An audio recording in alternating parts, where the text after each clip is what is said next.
How many attendees do we have? Do you know?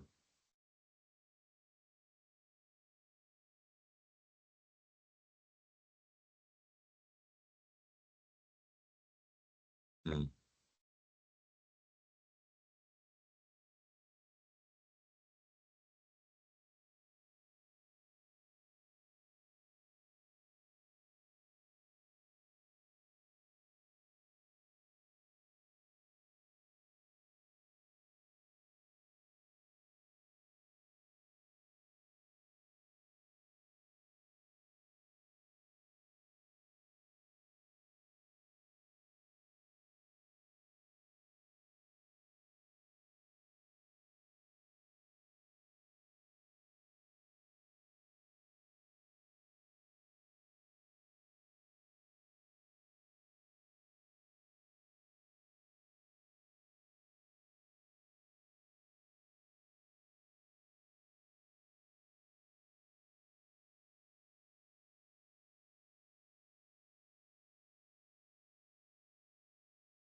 Good morning, everyone, and welcome to our second webinar of 2025. Our subject of the day is application modernization. We will focus on, enhancing digital presence and end customer engagement through Azure Cloud Native Solutions. I'm Andreas Abi Khalil, Partner and Program Manager at Ampio Solution, and your moderator for the day. Before I hand you to today's presenter, I would like to mention our rules of engagement for this webinar. This webinar is recorded and will be available on demand. If needed, please reach out to your partner or direct contact on the team to gain access to it. For questions, please leverage the Q&A feature in your top toolbar. We will dedicate time at the end of this webinar to answer them. Our featured speaker for today's webinar is Joseph Kalaf, the President of Ampio Solutions. Joe, the floor is yours. Thank you, Andreas. You can hear me okay? Yes. Perfect. Let me go ahead and share my screen here.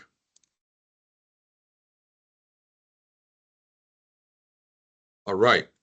So thank you all for joining us today for the series. The spirit of today's webinar is application modernization, and specifically when it comes to Azure Cloud Native Solutions. And we'll dive into this a little bit. Towards the end, we might get into a bit of a technical conversation, but I'm going to try to keep it at a high level to understand why we are delivering this webinar and what can sellers talk to their customers about when they're in front of them.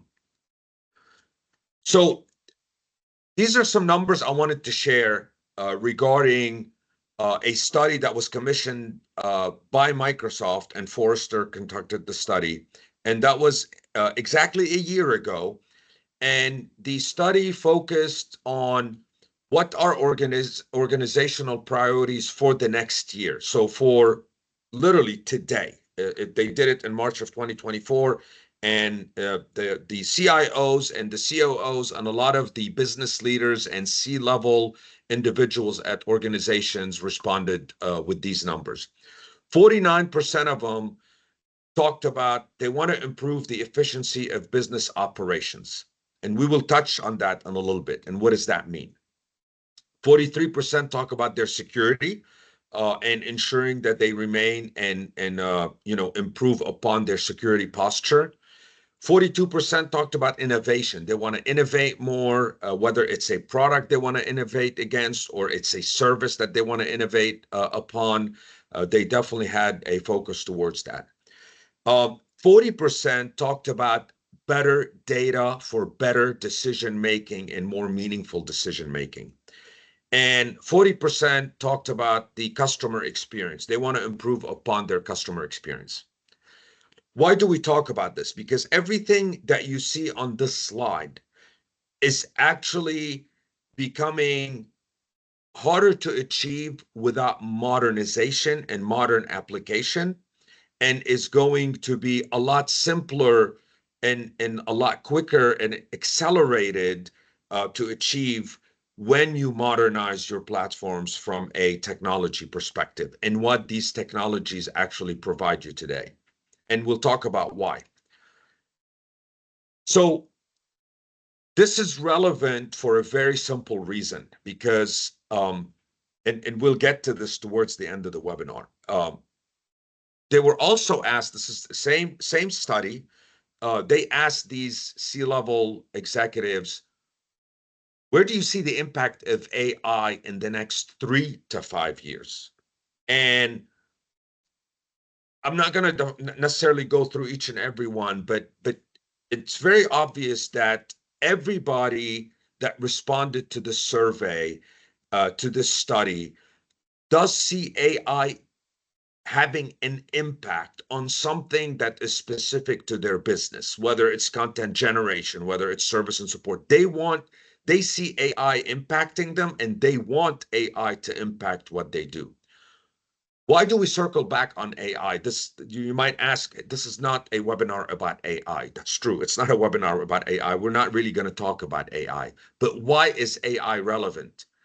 The reason AI relevant in this conversation is because if your customers, if you are a C-level exec who is looking to leverage AI and increase the usage of AI or the infiltration of AI within your organization, it is not achievable without modernizing your whole ecosystem from A to Z. It is not really, and even if it is achievable at a certain level, you're not going to reap the benefits, the full benefits that AI is going to provide with legacy anything, with legacy applications, like legacy data, legacy platforms, legacy infrastructure.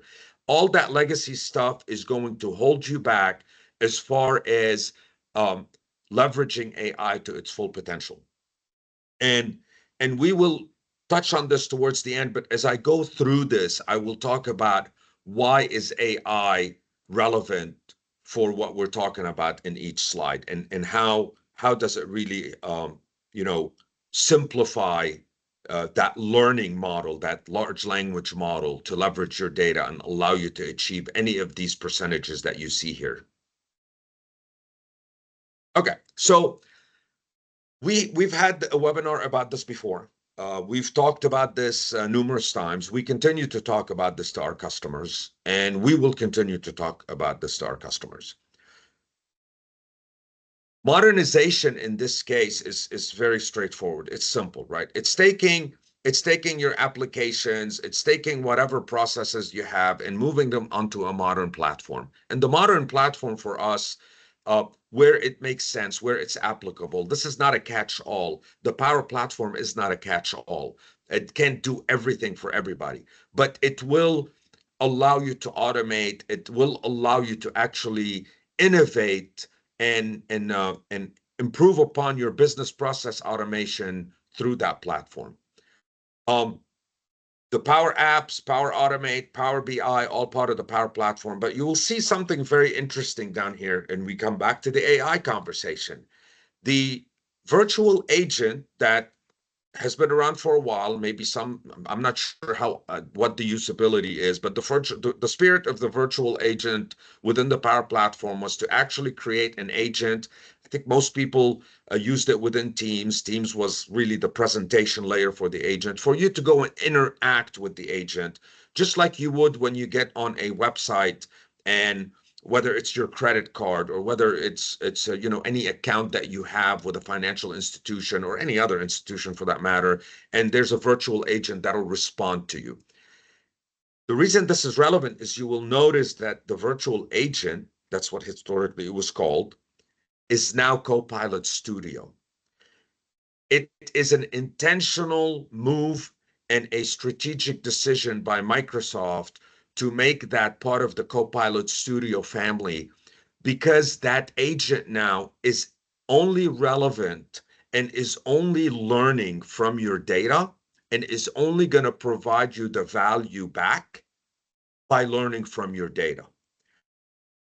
And this is why the Power Platform becomes important, because not only are you automating your processes and modernizing your applications, you are also moving your data to a platform where the large language model, where Copilot, where Azure AI is able to learn from it and able to deliver back these responses to the prompts that users are coming in and asking. Um, in the slide before, when we talked about AI, they said a lot of C-levels said, I want to improve, I want to leverage AI to improve upon my service. Well, that is a classic example. It doesn't have to be an external service. It doesn't have to be a service to a customer. It could be an internal service to you in the enterprise. An organization within a larger company wants to service their users, their customers. HR wants to service the workforce. Accounting wants to service their vendors. That is all possible and becomes extremely simpler when you modernize your applications into the Power Platform. And these applications, let's make sure, and I think we've talked about this in previous webinars, but let's make sure we qualify what this means. There are your legacy applications that companies, and we still see this every day, that have automated over the years using whether it's Office applications, either using custom code, we call it shadow IT, using Python, using any sort of scripting on servers and on on various endpoints. Uh, all these can now be consolidated onto the Power Platform because the Power Platform has matured enough to be able to deliver on all of the actions and events that you are actually wanting to deliver upon when it comes to business process automation and automation in general. The the beauty of this platform also is that they have now, and they keep increasing this data every day, they are now able to connect to 275 plus data sources. Independent software vendors and third-party providers are building connectors for the Power Platform. So you don't necessarily have to house your data on Microsoft platform. There are customers, and we hear this, I don't want to say often, but we have heard it. There are customers that say, listen, I don't mind running my low code, no code solution on a Microsoft platform. I'm already in Microsoft 365. I absolutely want to leverage this platform, but moving my data is an undertaking. Or maybe I just don't want to move my data. I want to keep it separate. I don't want Microsoft to own everything. That's fine. It won't matter because 275 plus connectors, meaning the Power Platform can get out there and reach into these data sets and to be able to automate against these data sets. Now, with that being said, it's important to mention here that when we go back to the AI conversation, these data sets might not be contributing to the large language model if that large language model, if that AI engine is not able to reach out and learn from your data. But that is not necessarily a bad thing sometimes. Maybe you don't want it to. That is not a blanket statement either, meaning there are a lot of third-party data providers out there that will integrate with the Microsoft AI engine or any open AI engine for that matter. Most of them are starting to build integrations to allow these large language model to integrate.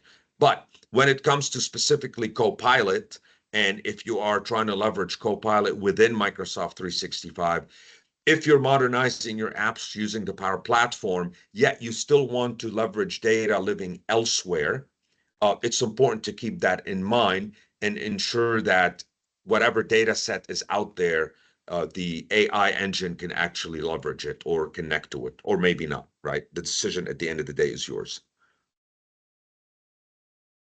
So let's talk about where is the potential for data modernization when it comes to Azure native?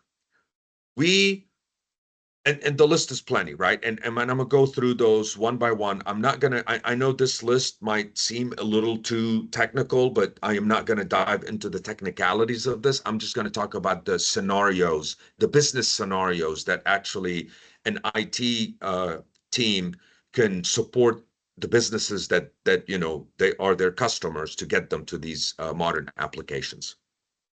So simplest one, any company that uses or has built applications, custom applications for their own use. There's plenty of them. Custom applications could be your traditional good old application that installs on Windows and it's specific for my company. I hired a developer a long time ago to build it for me and it's running great, but it's outdated. Or, and we see this all the time, it's not that outdated. I hired a developer, or I had an in-house developer that built a web application where I go browse to my website, or a website that the developer built for me, and it's all custom code that caters to my needs, specifically my business, right? These applications required infrastructure. These applications, if you are continuing in the investment of building upon the functionality of these applications, there's a development methodology. It's costly. Anybody that goes out or has gone out and invested in custom applications understand this is costly, and sometimes it's like a never ending the gift that keeps on giving. It's like a never ending story, right? You're always investing and continue to build upon the software. Whether you're continuing to build upon the software or you're just at a very happy place where the application is doing exactly what you wanted to do, you are spending still a lot of money maintaining that application, and you're spending serious money and you're putting yourself at serious risk running it on legacy infrastructure. This is where Azure App Services comes in. It's telling you, move your application up to a microservice in Azure and worry about nothing except the application. Don't worry about it running on this server and that server. Don't worry about how a developer is going to publish it. None of that immediately disappears. All you need to worry about is, what functionality do I need that application to do for me? Implement that functionality and deploy it and move on. And the Azure App Service will do the rest for you. It really pretty much chips away at all of the other headaches that a custom application requires to run efficiently and provide you the functionality that you're asking of it. So custom applications can move to Azure App Services. Web applications can move to Azure App Services, or they can also move to Logic Apps. You could leverage quite a bit of, there's a plethora of app services up in Azure, but those are, the Azure App Services and Logic Apps are sort of the two that we definitely, the space we play in, because we stick to the Microsoft native implementations within Azure. Let's talk about data. So data is a very pertinent one, and let me talk about why. So all applications must have data, regardless of how you build your applications, or regardless of how you leverage data. You leverage data, and we're talking strictly here structured data. We have a lot of customers that still invest and still want to invest, and there's nothing wrong with that, in on-premises traditional SQL servers, where the data resides within my walls, where I control the SQL engine, where I control that horsepower, where I have full control over that, and where I control the scalability of these data sets. That's fine. There's nothing wrong with that. The problem is that the cost of the infrastructure to run SQL and relational databases is astounding. It's high. It's really high. If you do it right, it's high. And if you don't do it right, it might not be as high, but your risk becomes high. We run into a lot of customers that have been running SQL servers, and they live and die by that data living in SQL Server, and they don't have a plan in case that SQL Server goes down. And when they come to us and say it's time to build a plan, keeping this data on premises is not a cheap proposition, whether it's from a licensing perspective or whether it's from a hardware cost, compute cost, sustainability and support cost. It's very expensive. It is expensive. How do I lower that burden? Well, you want to take these data workloads and move them to, again, the microservice in Azure. What are the options? The cheapest option, if you don't care about shared environments, is Azure SQL databases. You're literally, think about this. You're grabbing a database and just pay for the database. and you share the cost of the processing and the engine and all of that. You share that with many others within that space. Now, that's not to suggest that your database is now shared with everybody. That's just definitely not the case. Security is of the utmost importance when it comes to Azure and M365, and we know for a fact that Microsoft puts a lot of time and effort into that. But what you're saying is, I am willing to share the burden of the cost of the processing cost with many other people, almost like an Uber shared ride, right? But I just want to maintain my data security and guardrail my data. The easiest path is Azure SQL databases. You grab your data, you move it up there, and you let Microsoft manage everything else. Everything else is managed by Microsoft, and your cost literally will decrease exponentially. Now, what if that scenario isn't necessarily either interesting to you because you still have some sort of maybe emotional attachment, or there's sometimes psychology behind, hey, I don't really want my data on shared um on a platform shared with many other databases. In addition, the argument we get all the time is, okay, yeah, this is great, I'll save money, but I still require some sort of control. I'm not a control freak, but I need some sort of control over that engine, over changing the spark plugs in the engine. I need some control over that. And Microsoft offers that option. It's called SQL managed instances. And with SQL managed instances, obviously you're going to pay more. It's not going to be as cheap as Azure SQL databases, but you're modernizing your app while keeping some of that control. So you're going to a full modern, but you're not releasing all of the powers that you used to have. And what SQL managed instances are is simply um, moving the database, but also keeping some control over the configurations of the data and of that engine that is processing and delivering the data back to you. The middle one is really important, and we'll get to analytics, right? While analytics are important because you want to make decisions based on data, right?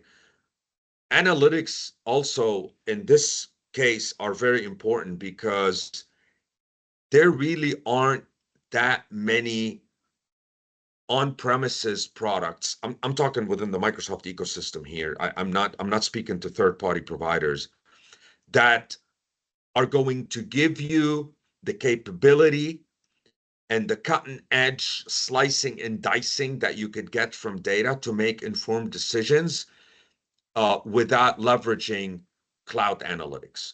There's nothing that I could think of that is as powerful. And if you are driven by data, if you make your decisions based on data, and I think most people should make their decisions based on data, you need the power of cloud analytics. You need the power of data factories. You need the power of Synapse. You need the power of Graph Connect. Now, I'm not suggesting that as a smaller company, as an SMB, you're going to need all of these. That might be overkill. That actually is overkill if you're a smaller company, but you still need to leverage some sort of a cloud analytics platform within Azure or M365. I know that the first thing that comes to everybody's mind, which I didn't list here, just because we've talked about it ad nauseum before, is Power BI, right? But Power BI is the presentation layer. Power BI at a presentation layer is a great product to connect to data and slice and dice data as you see fit to be able to make decisions. But all of the plumbing behind that, if you need enterprise grade plumbing, you need to go to Azure Analytics. You need to go to these platforms, Data Factory, Synapse. There is nothing that is going to match that power today, uh, at least at the same cost, with on-premises products and infrastructure. So the next one we talk about is storage. This is actually sort of, to me, to us, actually, what we see is this is really the lowest hanging fruit because storage is simple. And when I talk about storage, I'm talking about unstructured data here, files and content, right? It's the lowest hanging fruit. Everybody knows that our default approach is I store my data on premises and then I back it up and then I ensure the backups are running. And then I could also do some restoring to make sure that the restores are working. And I also need to have a geo-redundant potentially, because if my colo or if my server room or if my server here goes down or my internet goes down or network goes down here, I have some sort of geo-redundancy across some other region. All of these are things you have to think through. You don't have to think through any of that when it comes to Azure storage. It's over. It's just, I'm going to drop my file in this storage location and I'm going to worry about nothing else. It's going to always be accessible to me. I'm going to click a few buttons while I'm up there and I'm done. I don't have to manage it. I don't have to back it up. I don't have to verify that it could be restored properly. I don't have to do any of this. It's over. It's almost, I call it dumb storage. I'm buying a hard drive and it comes with a free service for life. I am dropping my files at a location where I never have to worry about um, ever losing that data because Microsoft's taking care of that for me. And now there is an argument I've heard a customer argue with me, and rightfully so, a very valid argument, which is moving my unstructured data to Azure becomes an operating expense. I have to pay them every month, every month, every month. Going and buying a hard drive, I pay for it once and I could depreciate it over time. Why would I do that? Why would I move my expenditure over to over to OpEx, where Microsoft's just collecting from me? It's a very legitimate argument. And it took me a minute to think through it a little bit and then realize, wait a second, you're only addressing one variable in the equation. Yes, it's true that buying a drive, buying storage, and paying for it, and then I get to depreciate it over time, and then it'll be there for quite a while, is really a single variable that doesn't tell the whole story. The whole story is, what about your operating expense of managing that storage, right? What about your operating expense of also that storage is going to be there forever. That storage goes out of warranty after a while. What about the operating expense of if something blows up on that storage and I need to create a backup? Who's going to do that? That's an operating expense. So if you're going to compare them, it has to be apples to apples, not apples to oranges. And the nice thing about Azure Storage is that it gives you plenty of tiers. You don't have to go with the Bentley of storage. If it is data that you don't access often, if it is just archive data, then you go to cold storage, you go to Azure Archive. It costs pennies compared to if you're going to premium storage where you're accessing it all the time. So this is not a sort of like a simple exercise traditionally of just let me grab my data and move it up there. If you think through it a little bit at the beginning, if you plan it accordingly, you could actually move some of it to extremely cheap storage that costs almost nothing, and you still get the benefits of it always being available to you and never running the risk of losing that data, right? And finally, um, this is I leave it last simply because I believe that everybody has to go there. I believe that most everybody's already there, and that's identity. You have to modernize your identities. We were in a meeting a couple of weeks ago with a customer, and the customer was a little uneasy, and it was again a psychological thing about identities. Identities being an Entra ID. My user is living up in the cloud. All their information is up there. There's a there's a warmer feeling to ensuring that my user is living on my on-premises domain controller in Active Directory, because that domain controller is behind the wall and there's only one cable that goes into that domain controller, and it just feels safer.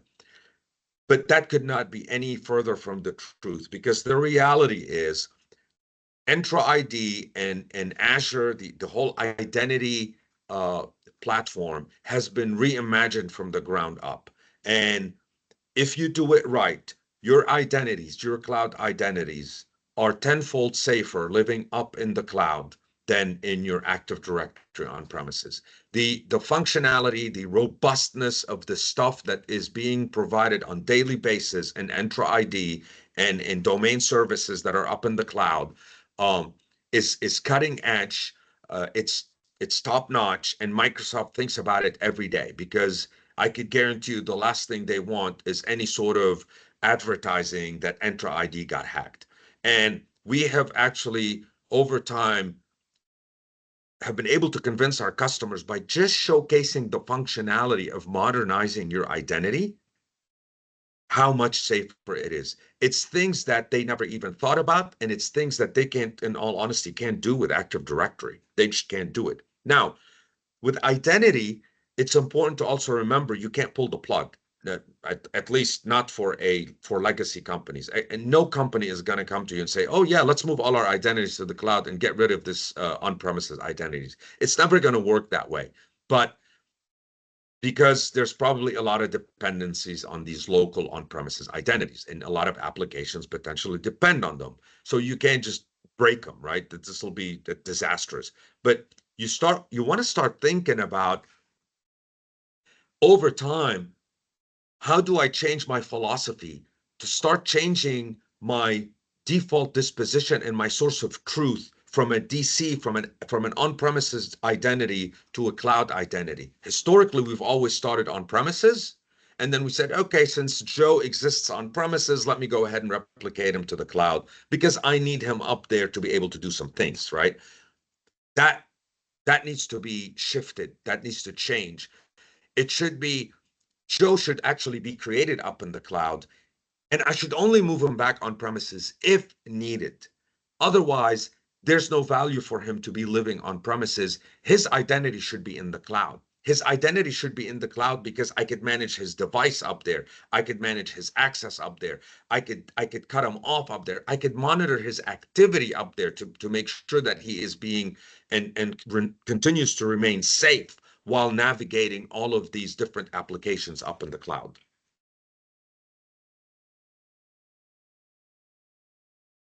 Right, let's go to the next slide here. Nope, I think I skipped one too many. Okay, so this is a little cutting edge. I'm not going to spend a lot of time on this, but I will talk to you about this a little bit, right? This is a little technical. I get it. Um, but the reason I wanted to bring this up for those who are, extremely mired in the technical details of this is that, in all fairness, not only are things being developed by Microsoft in a cloud-first world, that is the focus. The whole development mindset at Microsoft is let's develop it for the cloud first. But it's not just products. The important part of this, and the reason I mentioned this, is that it's also taking these things that you used to have to do as a technology professional, as an engineer in the past, and spend days and days trying to create them and configure them and set them up and maintain them. They are literally the push of a button today, or they are not even the push of a button. I mean, yeah, a push of a button, click buy. That's pretty much it.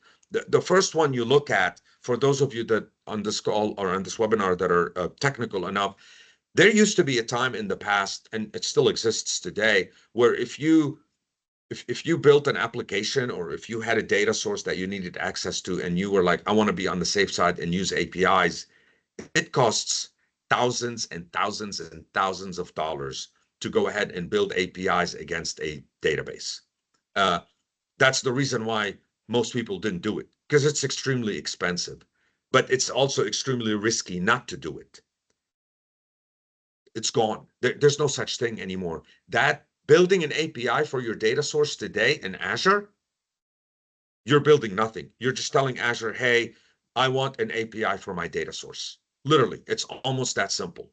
And now you are actually in a true application. You are mature. You have matured your application without having to hire a developer and spend tens of thousands of dollars, if not more, to, let's say, create APIs for your application so that, the the iPhone app or the Android app can access the data.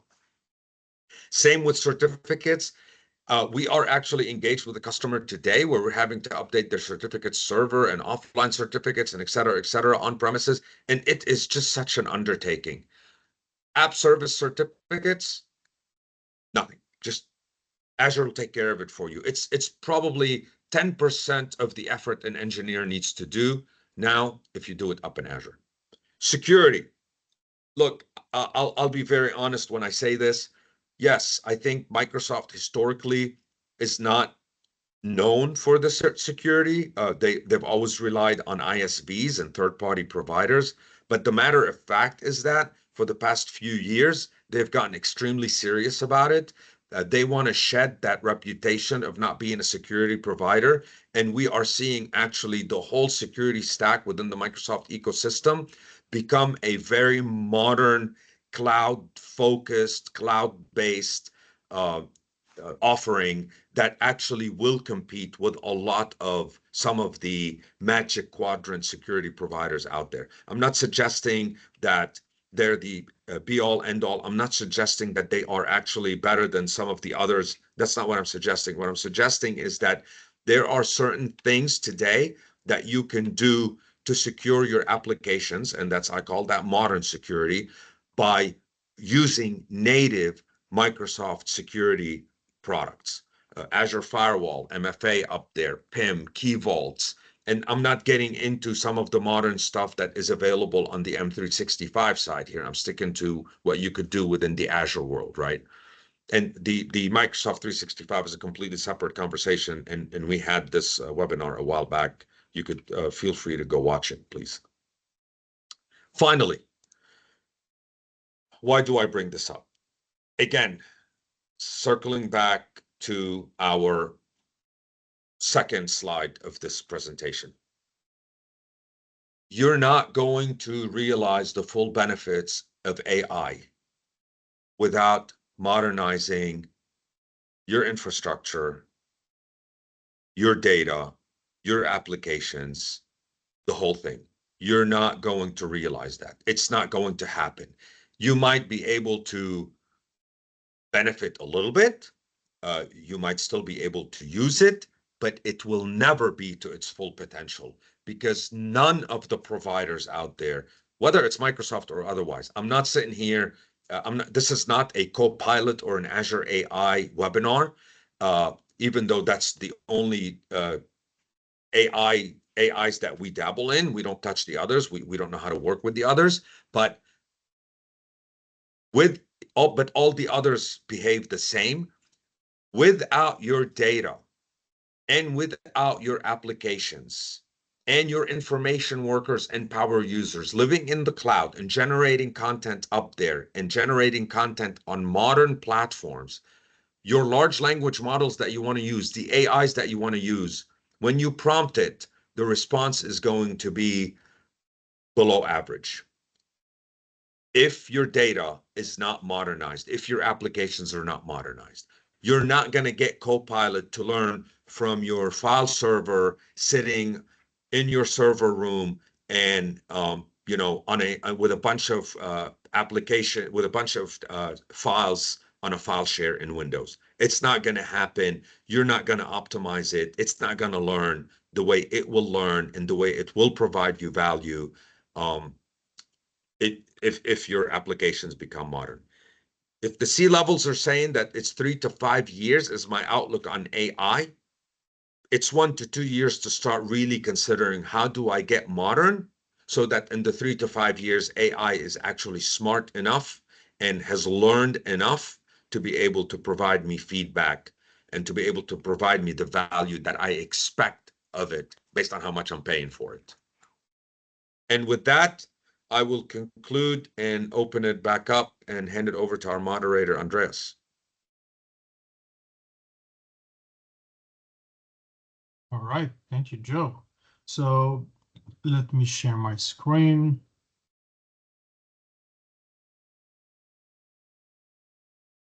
Joe, can you see it? I can. Awesome. So first of all, thank you for the wonderful presentation. Second, for all attendees, you can leverage the Q&A feature on the top of your toolbar to put your questions. Joe, I have a few questions of my own. What are the best practices for integrating Microsoft Power Platform tools into existing business processes for automation? In that way to get more modernized with the current apps that you have? Yeah, look, we first of all, our approach is like don't bite off more than you could chew and understand that boiling the ocean, like Rome wasn't built in one day, right? I mean, like we don't want to go there. Oh, say let's just go ahead disrupt the whole thing. But I think the best seller is a use case. The majority of our customers come to us with one of two things. I'll go with the first one because that's the most common one, which is I already have automation in place, but using legacy applications, right? Using very, very old technology, and it breaks all the time. The guy that wrote it left 15 years ago. They retired, whatever. They moved to another company, etc. Um, how do I modernize that? And that is so easy because that is almost like, okay, thank you. I will look at how it works. I will run it once, right? And then we will have one of the engineers here, one of our Power Platform architects and developers go, okay, I see how it works. Now I'm going to go and refactor it, port it over to the Power Platform. And then that's so easy because then all you're having to do is train your users that used to use that legacy application on how you do it now in a modern platform. Very simple. You're done. The disruption is minimal. The other one is I don't want to disrupt the old applications. I want to get a feel for this Power Platform. And the approach to that is okay, let's sit down with you and with one of our business analysts and let's think of one process, just one. Let's think of one process that you resent because it's pushing paper around and emailing stuff and Andreas walks over to Joe's office and says, "Hey, here's the form. Can you give it to Janet?" And Janet will give it to Bob, and Bob think of one scenario. Let's move it over. Let's document it. Let the business analyst document it. Let's build it in the Power Platform, and let's go ahead and deploy it to the masses and get feedback on their adoption. We have never, ever run into a situation where the users adopting it have said, oh, yeah, no, this is horrible. I want to go back to my paper. Nobody's ever said that because you know what? It 100% makes their life a lot easier. It 100% simplifies their job and 100% um, improves upon human error, and provides you ways to track. Easy sell. One other thing that I would like to mention, since you mentioned approvals in a way that's physical, but in a digital way, they set approvals within their legacy apps. Outside of the Power Platform, Microsoft has created an approval app to simplify those kind of things and integrate them. And as we mature along with Microsoft, they're creating more apps to facilitate those things. So we can actually start tracking how to get off your legacy app and go into the Power Platform if you're willing to go through the exercise. Yeah, and actually you bring up a good point, and it's fine. I mean, we're a Microsoft partner, but Microsoft is notorious, which is fine. It's a good thing for creating uh out of the box, for lack of a better term here, out of the box features that sometimes chip away at our ability to sell things. Like the perfect example that you gave, right? Approvals, right? Historically, a long, long time ago, we'd have to go build that on our own. Microsoft deployed the template. Now we don't have to do anything. We just tell the customer, let me show you where it is. Click on it, click these 7 buttons, add this, fill this out, you're done. And that's okay. That's fine because, we are in the business of innovating also, just like Microsoft's in the business of innovating. So, absolutely, with time, um, it will become a much easier to adopt and adapt to that platform. And especially one of the quick features that I would like to talk about in approvals is when you get an approval request, it gets in your inbox automatically. So those were the additional features where we would leverage a developer or somebody else outside of the organization to actually build them. One question we have, how can Microsoft Azure AI capabilities be leveraged to enhance application modernization efforts?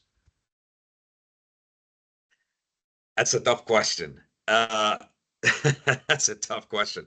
Um, I think so. I can't speak specifically to Azure AI. We probably need one of our guys here or one of our girls on the call to get into the technical details. But I could tell you this: Copilot leverages Azure AI, right, and leverages OpenAI.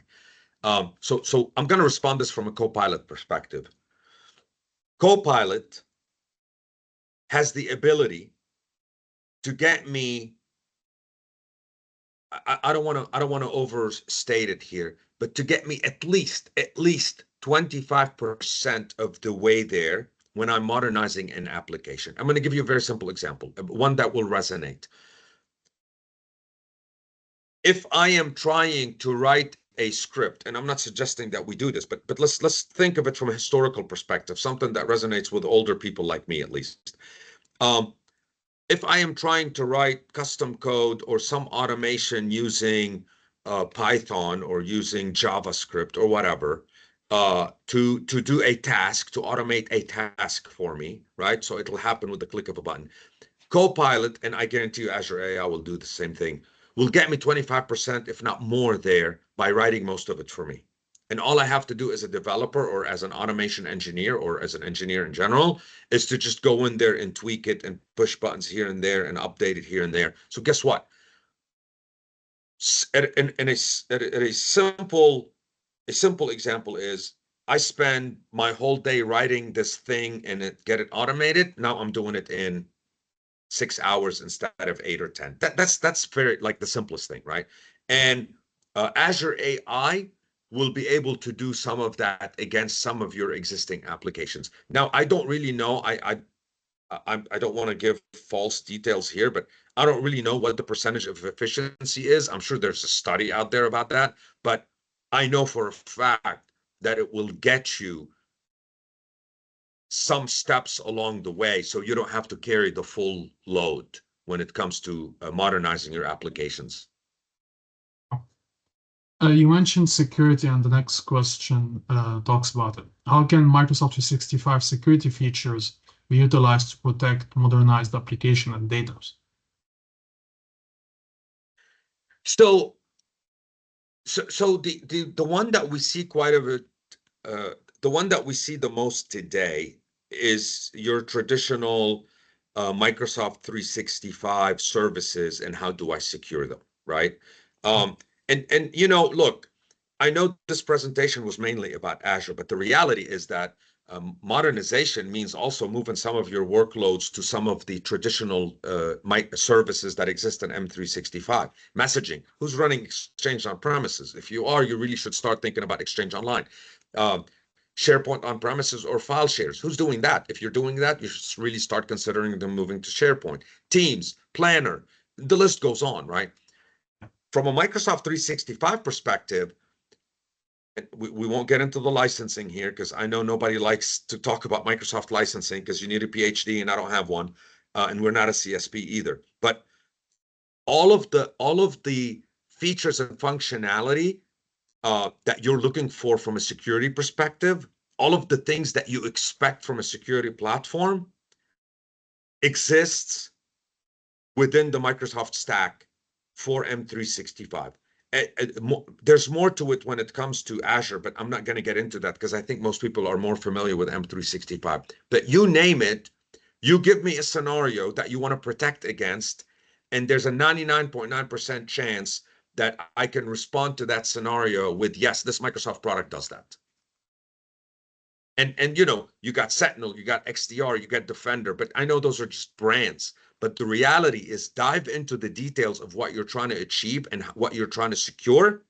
And there's a 99.9% chance that that scenario, those details are taken care of by whatever Microsoft security product you are investing in. Our next question, what role does Microsoft Teams play in facilitating collaboration during application modernization projects? Um, I mean, I'm not. I think really at the end of the day, if you're using Teams the right way, I mean, I don't want to suggest that Teams is not a project management tool, right? I mean, it's a collaboration tool, but Yep. I definitely don't suggest and don't recommend anybody use it for a project management tool, but it still is a tool that could be and should be leveraged by a project team to be able to move through milestones while modernizing your apps. And here's the other thing that's really cool about Teams is that while in and of itself it's not a project management application, the amount of integrations it has is endless. It's almost like that slide I showed between Power Platform and data sources, 275 plus. Probably Teams has more. So that application, that presentation layer could be definitely used to expose whatever project management backend you are using to proceed through an application modernization effort exercise. In a way as well, I think the question is targeted more into integrating your application within Microsoft Teams. Just like certain companies request to build an intranet that's Oh yeah. within Teams, some other organizations are working on their apps to be a part of the Teams experience and let the users live in Teams 24 by 7. Oh, yeah, okay, I got it. Sorry. Yeah, so first of all, the Power Platform, Power Apps, Power Automate extends into Teams. Mhm. So Teams still is the tool du jour, if you will, to automate all of this. Things come into Teams, come out of Teams. It could be what you live in every day, for sure. But there's more to it than that.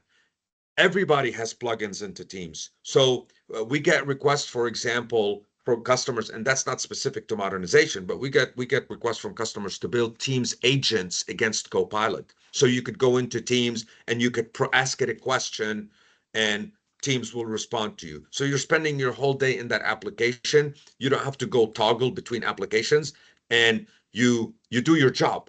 You literally do your job from A to Z, from 8 a.m. to 5 p.m. within Teams.